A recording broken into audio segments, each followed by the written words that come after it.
छल से होने वाले वध में आज बारी आ जाती है चौथे वध की, और ये वध हुआ था दुर्योधन का। वो एक सबसे बड़ा कारण था महाभारत के युद्ध होने का, उसका वध भी छल से ही किया गया। इससे पहले हमने 3 योद्धाओं के बारे में बात की है। अगर अभी तक आपने वो वीडियो नहीं देखी है तो ऊपर वाले लिंक पर क्लिक करके आप वो वीडियो देख सकते हैं। तो चलिए जान लेते हैं दुर्योधन का वध आखिर छल से कैसे हुआ।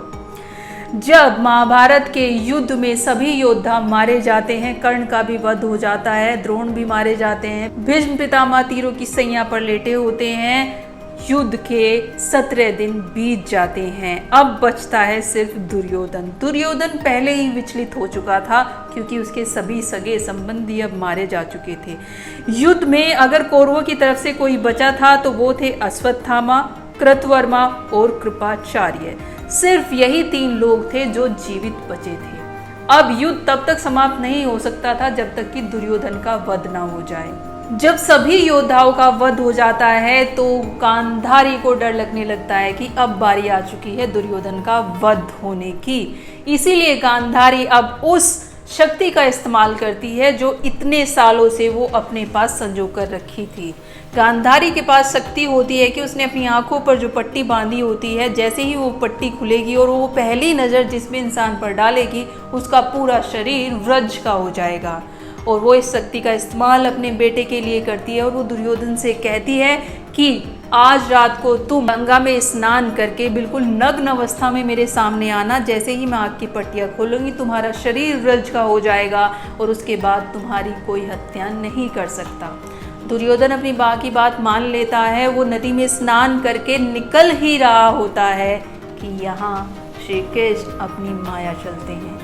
श्री कृष्ण दुर्योधन के सामने प्रकट हो जाते हैं और दुर्योधन से बोलते हैं कि इस नग्न अवस्था में तुम कहाँ जा रहे हो। दुर्योधन बताता है कि वो अपनी माँ के पास जा रहा है। इस पर श्री कृष्ण बोलते हैं तनिक तो लाज रखो, अपनी माता के सामने इतना नग्न होकर कौन जाता है। तुम कोई छोटे बच्चे तो नहीं हो, एक पुरुष के रूप में अब तुम हो। तुम ऐसे नग्न अवस्था में अपनी माँ के सामने कैसे जा सकते हो। कम से कम अपनी जंघा तो ढक लो।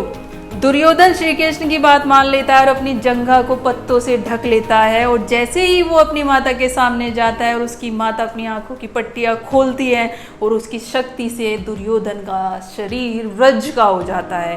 पर जब गांधारी देखती है कि दुर्योधन की जंघा ढकी हुई है तो वो परेशान हो जाती है। वो पूछती है कि तुमने ये क्यों किया। इस पर दुर्योधन बताता है कि बस लज्जा के कारण उसने ऐसा किया। तो जंघा ही एक ऐसी जगह होती है जो व्रज की होने से बच जाती है। अब जब गांधारी दुर्योधन को व्रज का बना देती है पूरा का पूरा, तो दुर्योधन एक नदी में जाकर छिप जाता है और अपनी माया से उस नदी के पानी को स्थिर कर देता है जिससे उस नदी में कोई और प्रवेश न कर सके। ये बात का पता पांडवों को चल जाता है। पांडव श्री कृष्ण के साथ उस नदी के पास पहुंचते हैं और दुर्योधन को ललकारते हैं। युधिष्ठिर दुर्योधन से कहता है कायर बनकर क्यों छिप रहे हो, बाहर निकलो और युद्ध करो।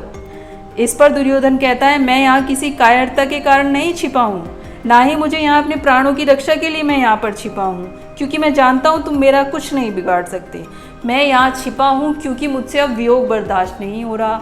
मेरे सारे प्रियजन मारे गए हैं, मैं कुछ दिन के लिए विश्राम चाहता हूँ। तुम जाओ और जाकर उस मित्र शून्य राज पर राज्य कर लो, क्योंकि अब तो वहाँ कोई और नहीं है, तुम राज्य कर सकते हो।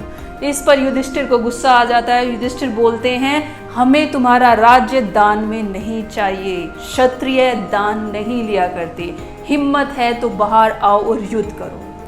क्योंकि दुर्योधन का क्रोध हमेशा ही उस पर भारी रहा है तो वो क्रोध में आ जाता है और युधिष्ठिर से कहता है कि मैं तुम 5 के साथ गदा युद्ध करने के लिए तैयार हूँ। युधिष्ठिर मान जाते हैं। पर जब युधिष्ठिर मान जाते हैं तो श्री कृष्ण यहाँ पर गुस्सा हो जाते हैं और युधिष्ठिर से कहते हैं कि तुमने क्यों बोला कि हर किसी के साथ गदा युद्ध करना है। दुर्योधन हर किसी को गदा युद्ध में हरा सकता है सिवाय भीम के। तुम्हें सिर्फ बोलना चाहिए था कि भीम ही गदा युद्ध करेगा। इस पर युधिष्ठिर सबसे पहले भीम को ही गदा युद्ध करने के लिए भेजते हैं। दुर्योधन और भीम का गदा युद्ध होता है तो बहुत वक्त तक वो चलता रहता है, पर दुर्योधन का भीम बाल भी बांका नहीं कर पाता क्योंकि उसका शरीर तो व्रज का बना हुआ था। इस पर श्री कृष्ण भीम की तरफ इशारा करते हैं अपनी जंघा पर हाथ मारकर कि यहाँ वार करो और यहीं से वो मर सकता है। भीम श्री कृष्ण का इशारा समझ जाता है और उसकी जंघा पर वार करता है और इतना ज़बरदस्त वार करता है कि वो किसी दूसरे वार के लायक बचता ही नहीं। उसकी जंघाएं टूट जाती हैं, वो कर्रा रहा होता है। ऐसी कर्रारी हालत में वहाँ पर बलराम पहुँच जाते हैं और बलराम कहते हैं कि आप ये जो कर रहे हैं वो अन्याय है, इतना भी अन्याय नहीं किया जाना चाहिए। इस पर श्री कृष्ण और बलराम के बीच बहस होती है और वो बताते हैं कि नीति तो यहाँ रही नहीं, अनीति ही तो थी जो दुर्योधन ने ये युद्ध कराया, और बलराम वहाँ से चले जाते हैं। पांडव भी दुर्योधन को उसी हालत में वहाँ छोड़कर चले जाते हैं। जब अश्वत्थामा को ये बात पता चलती है तो वो पहले से ही अपने पिता के वध से पूरे क्रोध में था, और जब वो देखता है कि उसके मित्र के साथ इतना बुरा हुआ है तो वो बदला लेने की कोशिश में पांडवों के शिविर में पहुंच जाता है। रात को जब वो पांडवों के शिविर में पहुंचता है तो वहाँ 5 लोग उसे सोए हुए दिखाई देते हैं। उसे लगता है कि ये 5 पांडव है और वो अंधेरे में ही उनका कत्ल कर देता है, पर वो 5 पांडव नहीं होते हैं, वो थे पांडवों के 5 पुत्र। वो आकर ये खबर दुर्योधन को सुनाता है और दुर्योधन को लगता है कि सच में पांडव मारे गए। ये खबर सुनकर दुर्योधन शांति से अपने प्राण त्याग देता है।